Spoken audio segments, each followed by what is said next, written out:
'Cause sometimes those voices try to tell me I'm forgotten and I'm falling too far from his hand.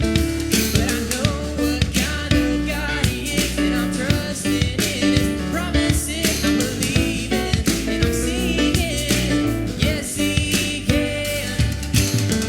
Did he move every mountain? Did he part every sea? Yes he did. So yes he can. Did he defeat the darkness? Did he deliver me? Yes he did. So yes he can. Yes he did. So yes he can. 'Cause I've seen too much now, I can't deny.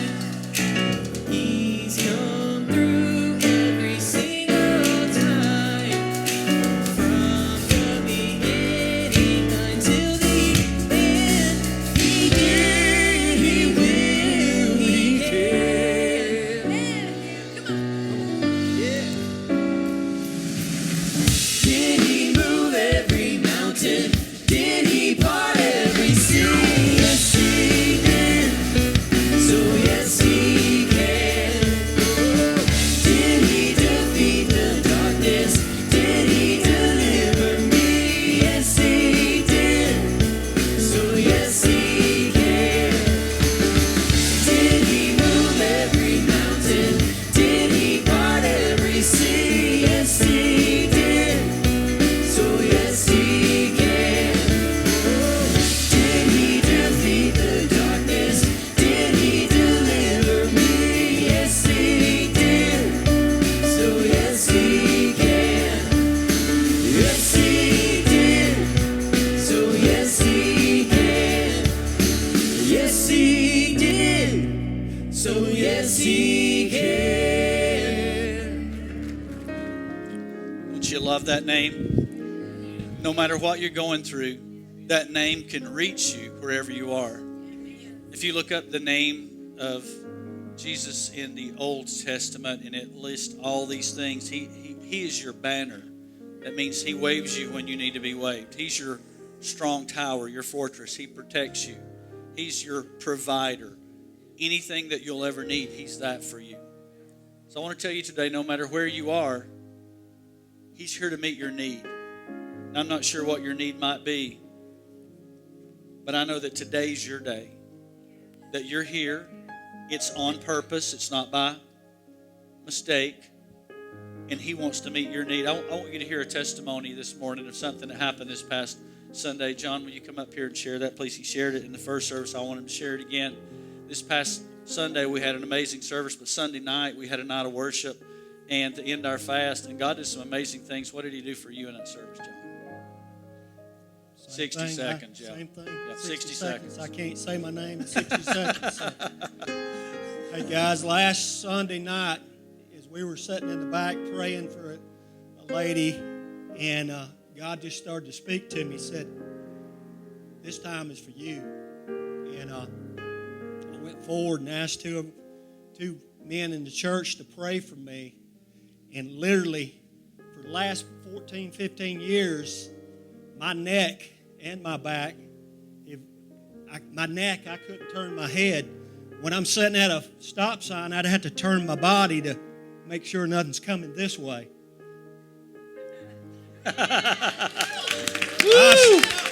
I've slept for a solid week, a full night's sleep.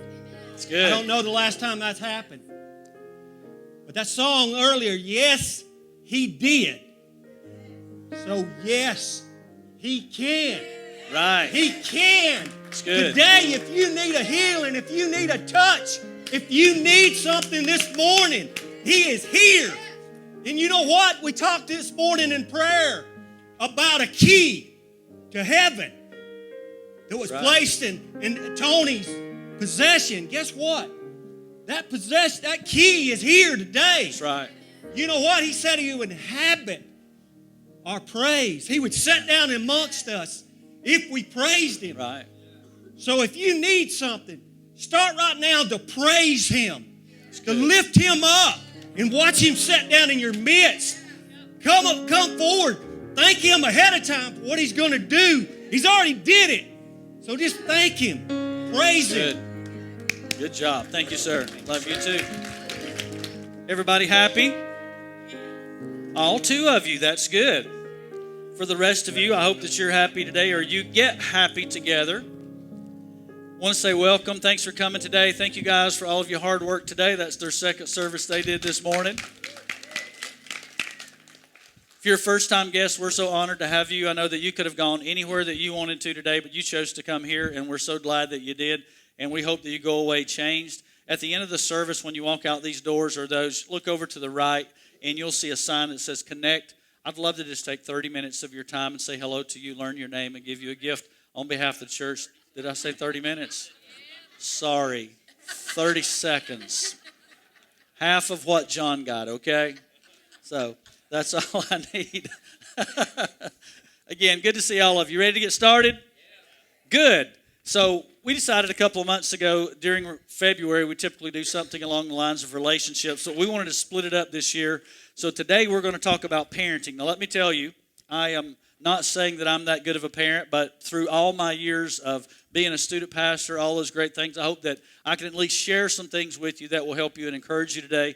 Next week we're going to be talking about being married, our spouses. So if you know somebody that's married and would like some encouragement, next week is the thing. Know this, that it's never always just directed toward marriages that are in trouble, okay?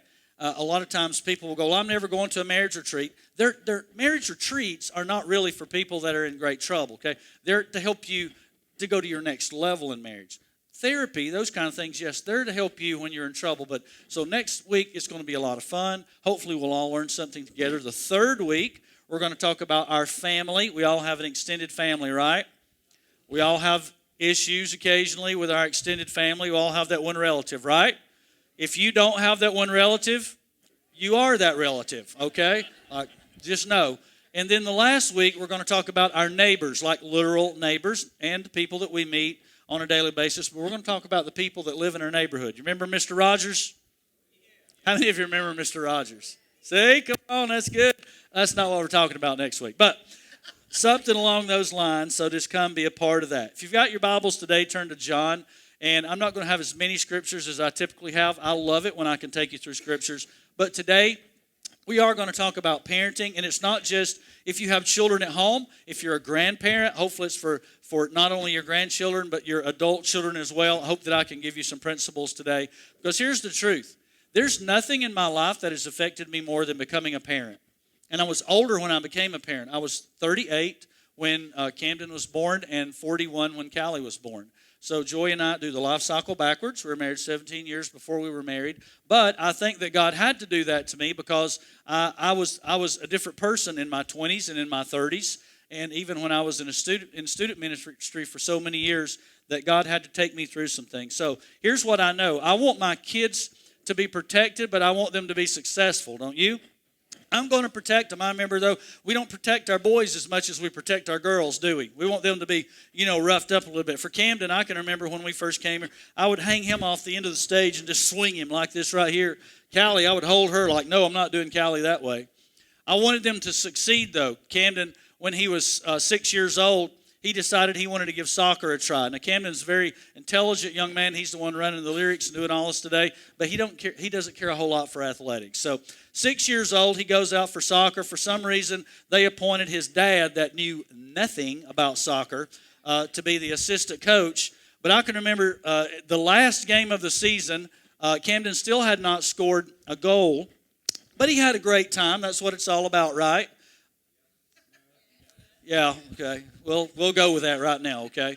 That's what it's all about. But I'm standing next to the goal, and there's this little girl on the other team that's the goalie. She's 6 years old. She is like, okay, like, calm down, girl. This is not National Soccer League or whatever. And so Camden got the ball. I'm like, come on, son, let's do it. Bring it down. We're going to do it. It's going to be great. And I looked at that little girl. He's getting close. I said, hey, sweetheart, you know what? See this guy right here? He's never made a goal the whole season. Would you let him make it? She goes, no. I said, God be kidding me. I got one of them, okay? I pulled $5 out. I said, yes, I bribed her. What's your problem, lady? I said, I'll give you $5. She said, no. I pulled a 20 out. I said, I'll give you $20 for the love of God, little girl, just to let him make the goal. She said, I don't care how much money you have in your wallet. He's not making the goal. And he didn't. So I will do whatever is necessary to make sure that I set my children up for success, okay, whether it means bribing people or not. Now, I'm not going to go too far. I won't bribe teachers or anything, but I don't have to. So, again, today, here's what I learned. Joy, digging a hole, yes, we're going to move on now. When Joy and I became parents, I had already been a student pastor for over 25 years. And I learned a lot in student ministry, and I got to hang out with a lot of really good kids, and I got to hang out with some really amazing parents. And so Joy and I were sponges during those years, and especially when we knew we were going to have a child. We started talking to some of those parents. Hey, how did you do it? Teach me, what's the one thing that you can tell me? So we're soaking all this stuff up, and it's like I felt like I had an advantage in some ways, although it was always teenagers I hung out with, and I had no idea, though, about bringing a newborn home from the hospital. But I wanted to learn all that I could. So, again, we would invite those parents, and I would ask them, how did you get them from the car seat to the driver's seat? And let them be still intact and be a success. So hopefully today I will share with you some of those things that I've learned along the way. Here are a few things that Joy and I learned from the parents that we talked about. Number one, they had fewer rules than the ones who had trouble kids. They had fewer rules. They just had expectations. They told their children what they expected from them instead of what they could and couldn't do. Here's what I expect from you. You can determine what you're going to do, okay? Number two, they were not afraid of their children. Are y'all afraid of your kids? Here's what I mean by that. Not physically afraid, but you're so afraid that you're going to hurt their little feelings and they're not going to talk to you. You're the parent, okay? You can't be afraid of your child. And this doesn't start when they're 16. This starts when they're way down here, okay? Now, I know that for a lot of you, you're new to Northside, and you probably won't remember this part of my kids' lives, but I want to show you something, see if some of you remember it. Throw that up for me, Miss Mary, if you would. Y'all remember those two little kids right there? How many of you remember them? That's about how old they were when we came here. They still loved each other back in those days. They touched each other, see? No, I'm kidding. They love each other today. But I can remember, even at that age, going, I can mess a lot of things up in life, but I don't want to mess that up. I don't want to mishandle this dad thing that God has blessed me to be able to do. So again, that's why I learned all that I could. Miss Mary, you can flip off of that. But here's what I knew. I wasn't going to be afraid of my kids, but I wasn't going to be afraid to discipline my kids either. We have to have discipline in their lives. Now, every child is different. I know that the Bible says spare the rod and spoil the child, and that means it's okay to spank your child. I'm not telling you to spank them or not spank them. What I am telling you, though, is you need to figure out what the form of discipline is that you need with your child, okay? And we're going to talk a little bit more about that in a minute, but just know you have to interject that in order for things to work right. Number three, those parents worked to discover what their kids' giftedness and talents were, and they facilitated those areas instead of forcing them into what they wanted. Let me break that down for you. That just means they didn't make them play football if they didn't want to play football. They didn't make them play soccer or t-ball or whatever, and I'm not opposed to any of those things. I think they're amazing. I love team sports. They're really important. But if that's not what your child is built for, find what they're built for and pour into that with them. Let them discover what it is instead of forcing them. Number four, they resisted the temptation to involve their kids in everything. They didn't feel like we've got to be gone every night of the week. And for a lot of parents, that even means missing church a lot. Can I tell you that's not good? That you are setting a precedent with everything you do with your child. And if you don't take your child to church, they'll never go to church when they're old enough to decide for themselves. You're the one setting the example. Well, you're just a preacher. You're going to say that. No, I'm trying to help you. There's no telling what the world's going to be like when our little kids like this are grown. You better have some Jesus instilled on the inside of them so they know I'm supposed to go to church. That's where my help comes from, and I'm going to do that. So then what they did as well was they built their life around experiences that will cause them to bond. I saw this past year, I was really proud of a lot of people that they posted that they, instead of buying big gifts for their kids, they went on a trip.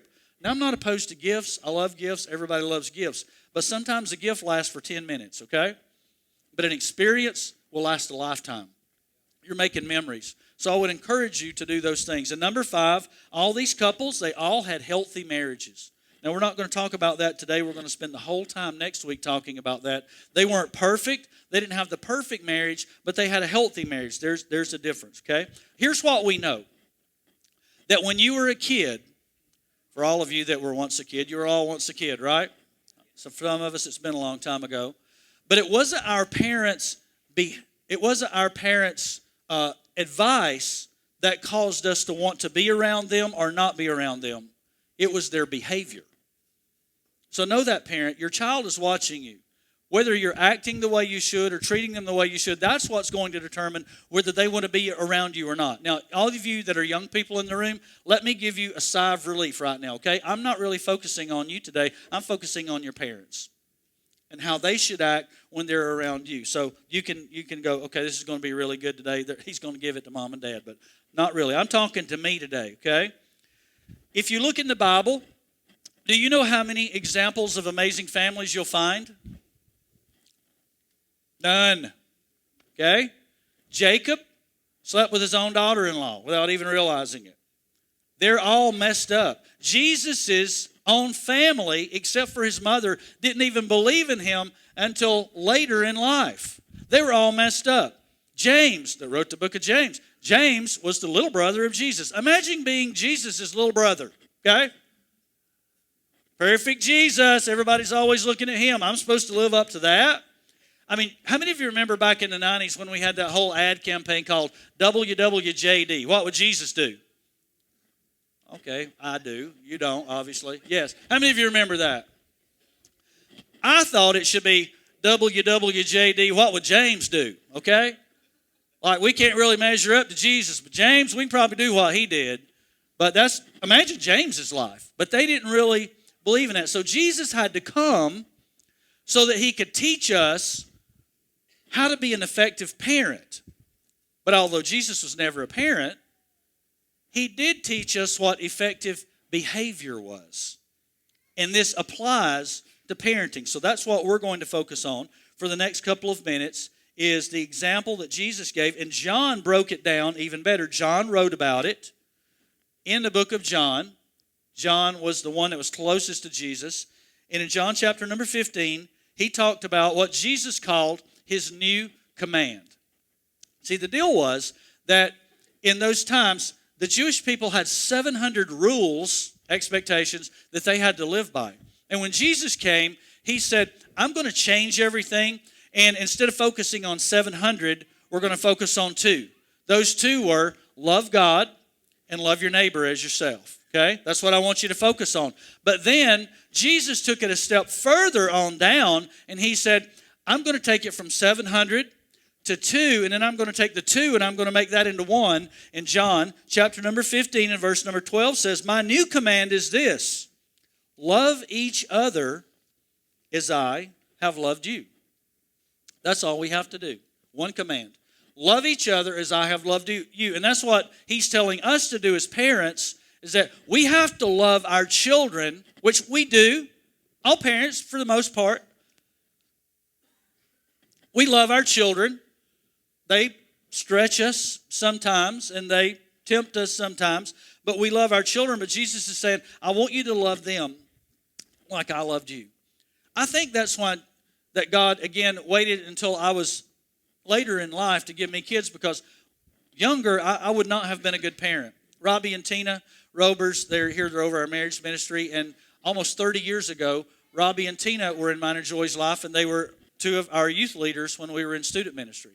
And over the course of Mine and Joy's student ministry, we saw over 4,000 young people be a part of our student ministry. So we got to learn a lot about people, and I was talking to a young man the other day, and he goes, as many places as you've been and all the people you know, you probably have a pretty wide stretch of influence with people. I said, I know a lot of people. I got 5,000 numbers just in my cell phone, like of people that I know because of all the things that I've been blessed to do, and I'm able to learn from those folks as well. But the Tony back in the 20s, his 20s, back in the 1900s, when I was in my 20s and 30s, is not the Tony that we have today. I've mellowed out a lot. I have chilled out. I have mellowed out, and my kids have caused a lot of that to happen in me. But I was raised by this man named J.R. Elrod. He's sitting right back there, so I'm going to be nice about him today. I had amazing parents growing up. My parents passed away 16 years ago when Camden was born. They passed away, and then they were resurrected as my kids' grandparents. Okay, they're not the same people that raised me. All right. And not many grandparents are, and that's a really good thing, okay? Although my parents were very loving and very kind, my parents were very stern and very strict, and that's why I am the way that I am today. I'm appreciative for that. I might not have been back then, but I am today. We did not have Elf on the Shelf to make me behave. We didn't need that. We had Belt on the loops, okay? That's what we had, and I partook of that many times. But, again, it worked for my benefit. But my dad always let me know that love never fails, okay? That's what life is all about, is loving people. So Paul comes along, and he takes what Jesus says, and he puts it in a different way. And he says, if you can get this one thing right here, you'll have an amazing family, okay? Here's what he said in 1 Corinthians chapter number 13, verses 4 through 7. And you've heard this before if you've ever been to a wedding, but we're not just talking about a spouse, we're talking about your children. With your children, how love behaves. Love is patient. Love is kind. It does not envy. It does not boast. It is not proud. It does not dishonor others. It is not self-seeking. It is not easily angered. It keeps no record of wrongs. Love does not delight in evil, but rejoices with the truth. It always protects. It always trusts. It always hopes. It always perseveres. Love never fails. Never. And Paul is telling us, if you can just get a hold of that behavior right there, you'll not only have the most amazing relationship with your spouse, you'll have an amazing relationship with your children and every person that's around you. So let's break it down for just a minute, and let's look at what this actually means as a parent, no matter if your children are grown and out of the house or if your children are still at home. Love is patient. That means we slow down to someone else's pace, okay? I can remember going to the beach for the first time when Camden was old enough to walk, and we're walking down the beach together hand in hand, right? Now, this is Tony's typical pace. Okay? I walk every day in what my friends call airport mode. Like when you're late for a flight and you're trying to get to the terminal gate, that's how I walk all the time. I'm just wired that way. But I had to learn when Camden was small to walk at his pace and not my pace. That's what love is patient means. That I'm patient with my children. That I walk according to where they are. That I don't push them. I'm not pushy. I walk in grandparent mode. That's a really good way to put it, isn't it? Because grandparents know. See, I think that we do the life cycle backwards. I think we should be grandparents and then parents. Okay? They would love us a whole lot more and listen to us a whole lot more. Paul said, fathers, he didn't say mothers, he said fathers, do not exasperate your children. That means don't provoke them, don't stir them up, and don't insist on outsmarting them. Because if you do, what will happen is they'll lose heart. They'll stop believing in you, they'll stop listening to you. It's their life. Get a hold of this, parent. I know you know this, but it's their life, okay? You need to allow them to make some decisions on their own. I understand when they're younger, we need to make those decisions with them and for them as well. So I would encourage you to do it this way if they're young. Approach your child and you say, listen, one day you're going to grow up and you're going to be old enough to make all your decisions on your own. And you won't need dad anymore. You won't need mom anymore. But in the meantime, will you trust me enough to help you to make the right decision so that you're going in the right direction. Will you trust me enough to do that? And I truly believe that most of your kids will do that. But we can exasperate our children because it's our nature. I have this thing in life that I just really want to be number one, okay? I want to be in the front. If I'm driving, I want to be in the front. That's my goal. I want to be number one at everything. This is how I'm charged. That's how I'm wired, and I like to succeed at everything that I do. But when Camden and Callie were young, I had to relearn a lot of things, and I had to learn not to exasperate them. For instance, one day Callie and I were playing hide and seek in the house, and if I'm playing hide and seek, I want to win. Okay, I don't want to get found, and so I hid, and I hid really well. And about 15 minutes later, literally 15 minutes, I hid that good. I hear Callie crying in the living room. And I walk in there and she goes, I couldn't find you. I mean, she thought I left the house she was there by herself. It had been so long and she couldn't find me. And I said, I exasperated my child. I will never do that again. The goal of parenting is not to win, okay? The goal of parenting is to build a relationship together and help them through life. That's what we're supposed to be doing. And I want to be the best that I can be. So we have a couple of things that in our house that help us to achieve that. We have two things. I'm going to tell you both of them, but we're going to talk about them as we talk about the rest of these things. In our house, you'll find that we don't have a lot of rules. We have expectations. I expect you to act this way. I expect you to do this. But two things that we do expect. Number one, I expect you to honor. I want you to always honor not just me and not just your mother or your grandparents. I want you to honor every person that you're around. And number two, never tell me a lie. Something just goes off in me when somebody tells me a lie because there's no reason for you to tell me a lie. I'm not going to overreact. I'm not going to go ballistic. I've worked through those things. I'm going to listen, even with adults. I can't stand it when somebody lies to me. I had someone just last year that I was working with, and I asked them about a situation they were in, and I said, I will help you. I will do whatever you need for me to do. I'm your friend. I'm on your side. I'm going to do this if you need me to do this for you. And they said, no, I don't need it. And it turns around an hour later, they lied to me about what they said and did something totally different. I'm like, why would you do that? You're not my child. I'm trying to help you, and you're not letting me. Don't lie. So in our house, you honor and you do not lie, and life is going to be good. The next is love is kind. Kindness is an expression of strength. It is the opposite, opposed to a lack of self-control. So what happens is, in your situation, if your child, if they're not kind to you, you're loaning them your strength when you're kind back to them. Even with coworkers, your spouse, whoever it is. When you're kind, when you shouldn't have to be kind, you're loaning your strength to them. So I want to encourage you, always loan your strength. Mothers, when you speak to your child in an unkind manner, your words, listen, your words weigh 100 pounds. Dads, yours weighs 500 pounds. Your words weigh 5 times more than your wife's or the mom's words do. So you need to be careful what you're saying to your child, but even more, be careful how you're saying it to them. The tone that you use, whether you're condescending, those things. Because the truth is, they're already wondering if they measure up in your eyes. And if you talk to them in the wrong way, they'll know that they don't measure up. Always be for your child.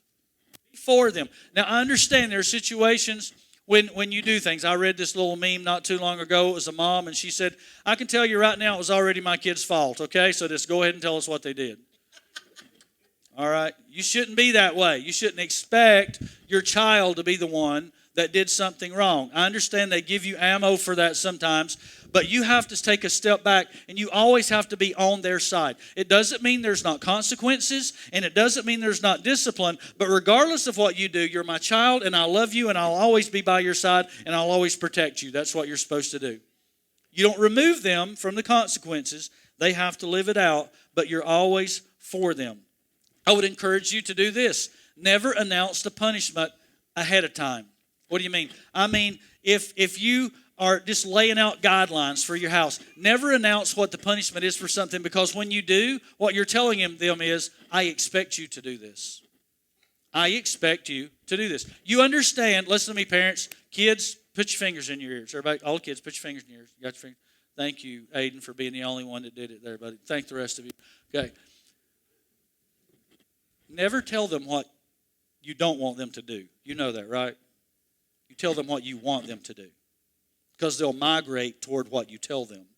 If you tell them what you don't want, they're going to migrate toward that. If you tell them what you do want, they're going to migrate toward that. I understand there are circumstances when they've done something, you need to tell them what they did was wrong. But I'm saying expect the best. Act surprised when they mess up. Okay? You can take your fingers out of yours there, boy. See no evil, hear no evil, and speak no evil. Sitting right there. Thank you very much. And they're like, what's that? Again, expect the best, but they have to carry the consequences. Love does not envy or boast. Love is not proud. What does that mean? That means they need to always be the one shining. If you have to be them, let them shine in everything they do. Celebrate them. Don't always just punish them for what they do wrong. Celebrate what they do right. Find something that they did that was right and celebrate it, whether it means taking them something or buying them something. Just reward them in some way so that they can know, hey, I'm being cared for. And let me tell you this, there's one thing that never belongs in your relationship with your child: sarcasm. Sarcasm has no place between you and your child.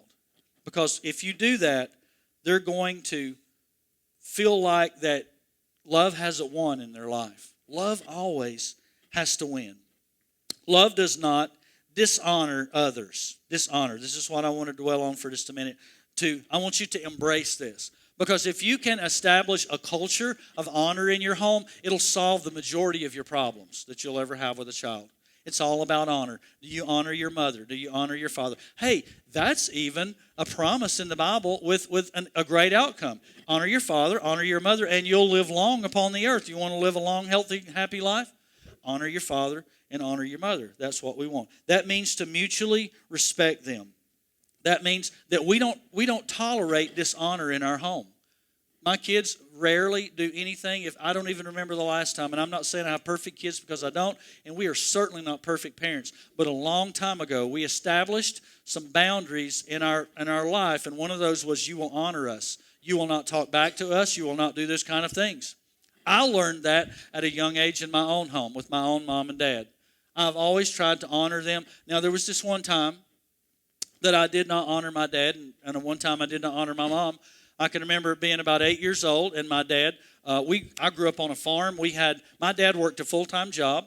He pastored a church, and we had chicken houses and cows and pigs and all this stuff. We had a big farm that we had to take care of. So I had responsibilities when I came home every day that I had to go to the chicken house and pick up dead chickens. That's the joy of a lifetime right there, let me tell you.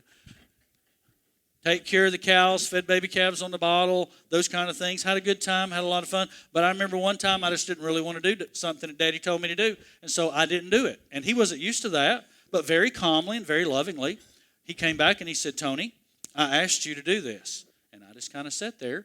Another hour went by and I didn't do it. And he came back and he said, hey, Tony, I'm not going to tell you again. And I said, good. I won't have to hear you say it again. Yeah, that didn't go over too well. And so I paid for that. Never did that again. There was this one time when I dishonored my mother. And I didn't really mean to. I was just kind of playing around, which I'm that way. I'm just this playful kind of guy, you know. And so my mom, I did something I shouldn't do, and she was going to spank me. And so she takes me by the hand, and she gets the belt. And about the time she started this, I went like this. And so my mom is turning in circles, getting dizzy the whole time. And so she goes, okay, fine. I thought, woo, won that, didn't I? Woo, yeah. Till Daddy got home. Yeah. And she told him what I did, and I never did that again either. But I did not dishonor my father and my mother. I know that I've done things that's probably embarrassed them before, but I've always tried not to dishonor them. Romans 12:10 says, be devoted to one another in love. Honor one another above yourselves. Others first. That's what it just comes down to. Always put others first. and you build into your home an honor, a behavior that honors everyone that comes in there, no matter who they are. In our house, we have names for each other. Like Joy is the queen of our house, okay? She's the queen, and we're supposed to treat her like a queen. We're supposed to act like she's the queen. Callie is the princess, and so we treat her like a princess. And Camden, he is the prince of the house. I know you're probably thinking I'm the king. I'm not the king. I'm the jester, okay? Like I'm the court jester. And we survive that way. We have a lot of fun with each other. We love each other. We tell each other we love each other before we go to bed at night. We hug each other. We're an affectionate family. But that's what works for us. That might not work for you, but I'm saying we honor each other in everything that we do. And I try to model that. I fall short a lot in my modeling that, but I try to honor that. But here's the deal. I'm choosing kindness and I'm choosing honor, but at the same time, I have to choose discipline, okay? And again, it goes back to you have to find the sort of discipline that works for your child. In the young years, it was a biblical thing, and there's occasions that I did spank our children, and I'm not telling you have to do that. Camden, though, being the wise, witty young man he would always look at me right before he got a spanking, and he would say, "Just be happy, Daddy." Okay, I'll be happy, son. We didn't go overboard with it. I'm not telling you any of that kind of stuff, but we found out later ways that would discipline them. But once we established that honor code in our house, it took care of the majority of that. I mean, in all honesty, I cannot remember the last time we had to discipline our children. And again, they're not perfect, and we're certainly not perfect, but we just established early on, we're going to act this way toward each other, and we're going to do these things, and it worked for us. So that works happy in our house. So the thing is, what we have to instill in our children is when they do something, when they dishonor, here's what it's all about. You broke the trust in the relationship. And everything in life is about restoring the relationship, okay? It's not about what you did. That's not really that important as long as we make amends for it. But what is important is that we restored the relationship that was broken because of the actions that you took and what you did. We want to make sure that happens. So the goal is always restoration. The goal is not obedience always, although obedience is important. But here's what a lot of parents do. You embarrass me, so I'm going to embarrass you. Have you seen parents that do that? Well, if you embarrass me, I'm going to embarrass you back. That's fire on fire. Don't do that. That's not discipline. That's just doing crazy stuff, okay? Except for the guy that his daughter wore something inappropriate, and so he put on what she wore, and he wore it out in public too. Like that, that's funny right there, but it's not. Parents, please don't do that, okay? Especially dads. Don't wear your Daisy Dukes, okay? Not a good sight for everybody to see. But it's important that they make amends for what they did. They may need to apologize. That's a big thing. It's all right to make your child apologize. And use their words when they do it. And if they do something to their sibling and you tell them to apologize and they go, "Sorry," that's not an apology, okay? Do you like that? Sorry. I've seen that a few times. That's not an apology. Use your words and say what you mean. And listen, here's the big thing. If you miss everything else I say, parent, get a hold of this. Whatever the consequences are, stick to it.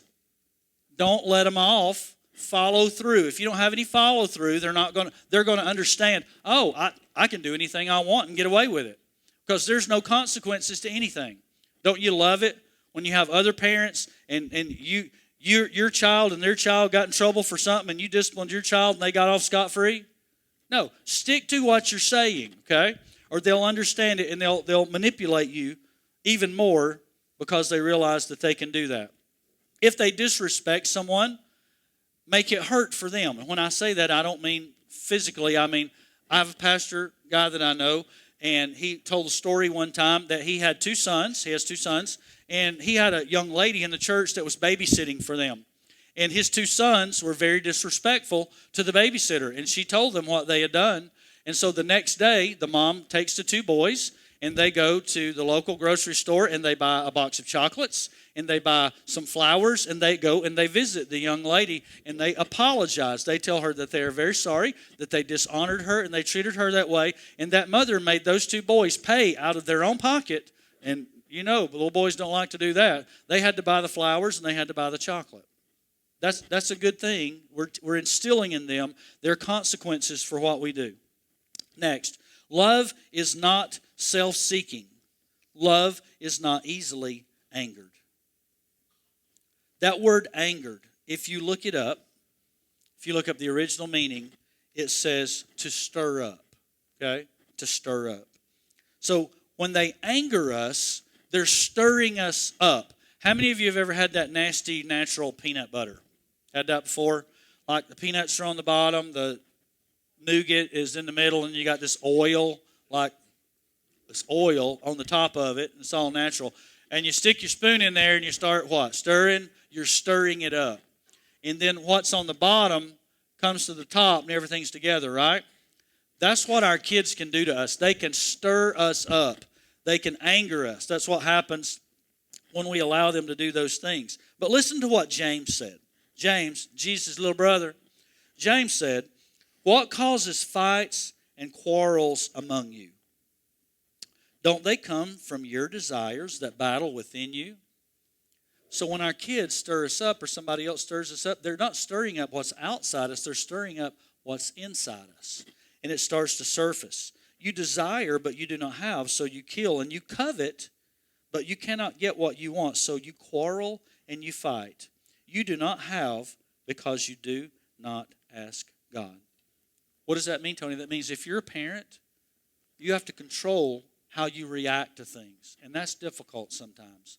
But we have to de-escalate what's going on. It's really difficult to yell at somebody that's not yelling back at you. I'm not telling you every person's like that, but I'd say 9 out of 10. If you'll just de-escalate the circumstances, everything will calm down and you can work through things together. Kids process anger this way, young kids especially. If you get angry with them and you show it and you're disrespectful to them, it says to them, what's wrong with me? That there's something wrong with me. And I don't want my kids to ever walk away from a conversation with me and feel like that I'm saying that they're wrong, they're bad, that they're bad people. They're not bad people. Love keeps no record of wrongs. This is a big one, okay? What does it mean, Tony? It means stop bringing it up. If you've dealt with it, don't bring it up again. If they mess up again, don't relive the past. Deal with what's right here in the front of you, okay? What's happening right now. Stop bringing up everything that happened in the past. Love does not delight with evil, but it rejoices with the truth. What does that mean? That means if you catch them doing something right, rejoice over it. But don't delight if they do something wrong. Love always protects, trusts, and hopes and preserves. What does that mean? That means love defends, love safeguards. Love will safeguard. That means that you as the parent, you need to put some safeguards out there for your children, especially where their friends are concerned and where the internet is concerned. And let me tell you this, listen carefully. Start at the top, okay? Start with the best thing that you can do and the hardest thing that you can do, because it's a whole lot easier to release things than to add more to it later. So your kids need to expect there are boundaries for me looking at the internet. There are boundaries for me hanging out with people. And again, I'm not perfect, but I've learned a lot over the years. And so when I grew up, my house was the house that all the neighbors came to. And the truth is, that whole section right over there is my childhood neighbors that are here today. And they'll tell you, we all hung out at my house. My dad, he built a go-kart track in our pasture. Like we were the Dukes of Hazzard, okay? I would jump terraces with my go-kart to the point I broke the thing in half every other day. I jumped terraces that were so big. I would roll that thing end over end without a helmet on. And I lived to tell about it. But it explains a lot, it really does. He would bank curves so that we would be like race cars going around, because my parents knew I want my kids and everybody else's kids at my house. And he trusted all my neighbors. We had a great neighborhood. A lot of those folks still live there that haven't passed on. A lot of them still live there, and they're great folks. But he wanted to make sure. So what do? My kids, they call our house, their friends call our house the fun house. Because they know they can come over anytime they want to. And they know we're going to eat good and we're going to have a lot of fun. And so I want my kids to know they can bring people over anytime they want to. They have that liberty. They got to tell me they're coming, but they have that liberty. They can bring kids. Because I will never let my daughter or my son go somewhere that I don't know who they're going to be with, especially to somebody else's house. Okay? I mean, I've even considered having a federal background check done on all my kids' friends. So, see who they're hanging out with. I can't do that really, but I've thought about it.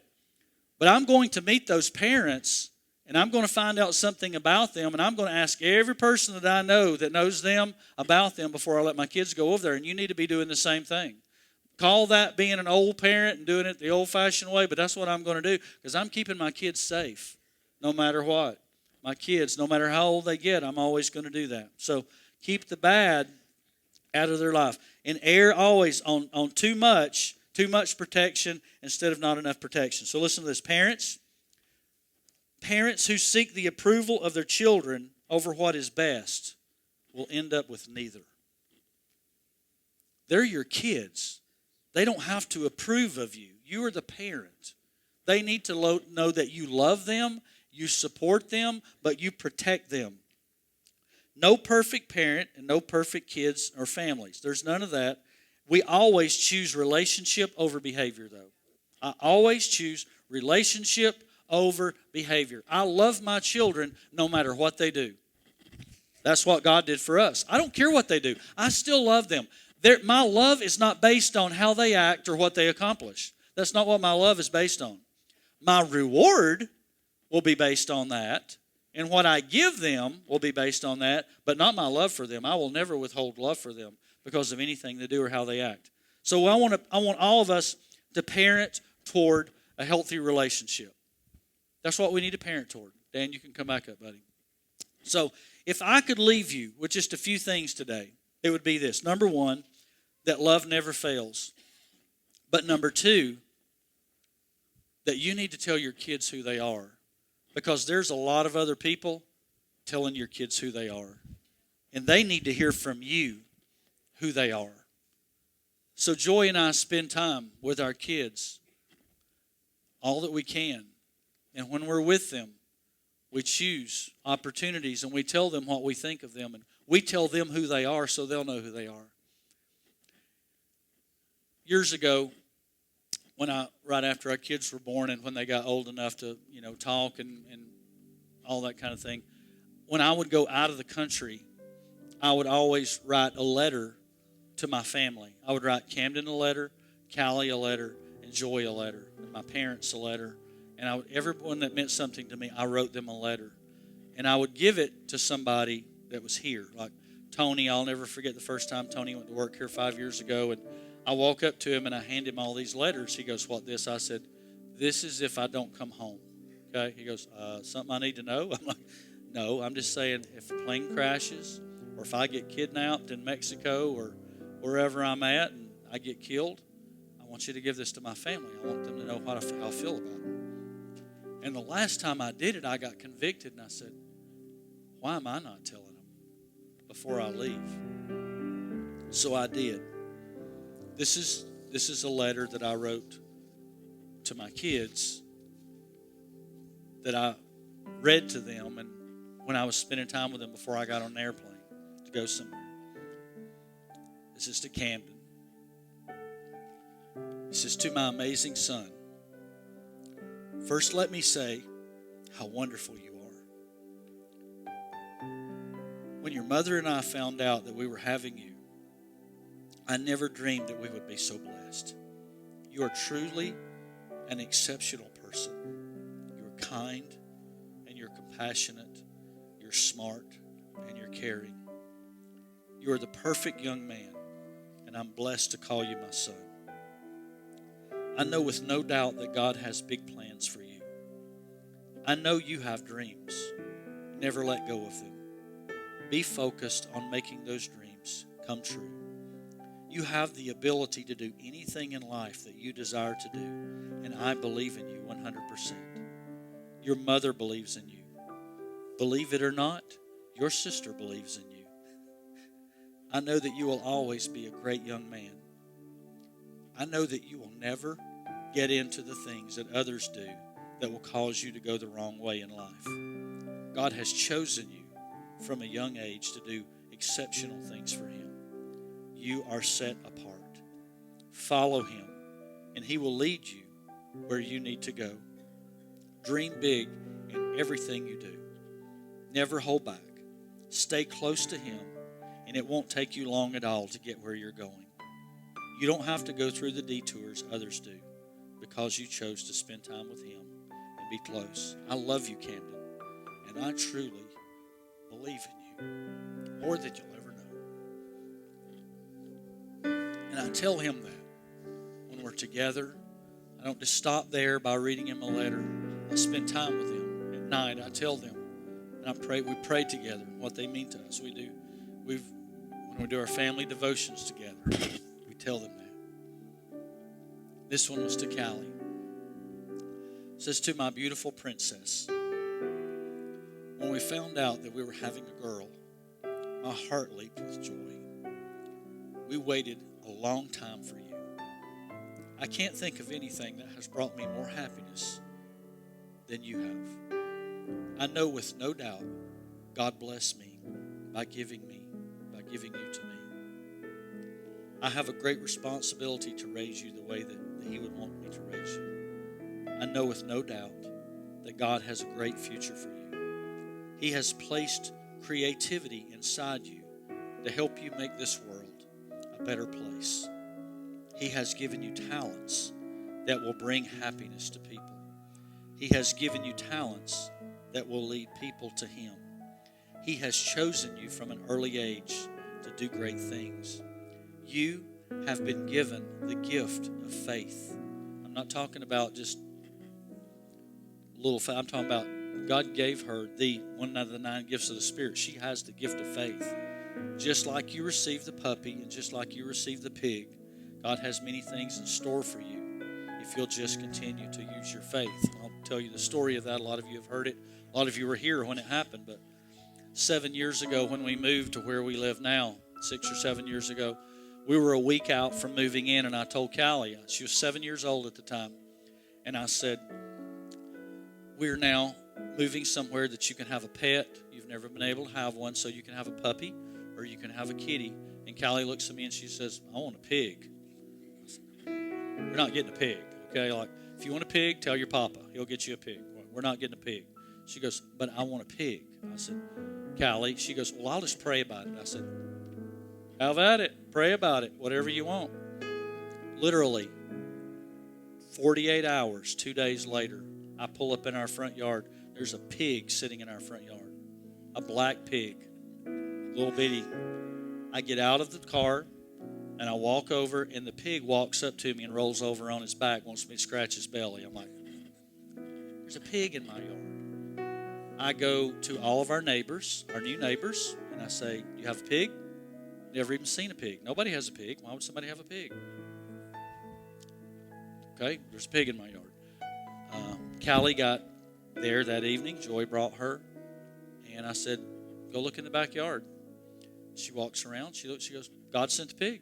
And I said, we're not keeping the pig. She goes, God sent the pig. I said, okay, we're keeping the pig. We kept Mo, M-O, Mr. Oinkers. We kept Mo for several months until Callie got tired of cleaning his poop out of the backyard. And we gave Mo to some good friends of ours that had Piggy Sue. Some Piggy Sue and Mo had babies and lived happily ever after.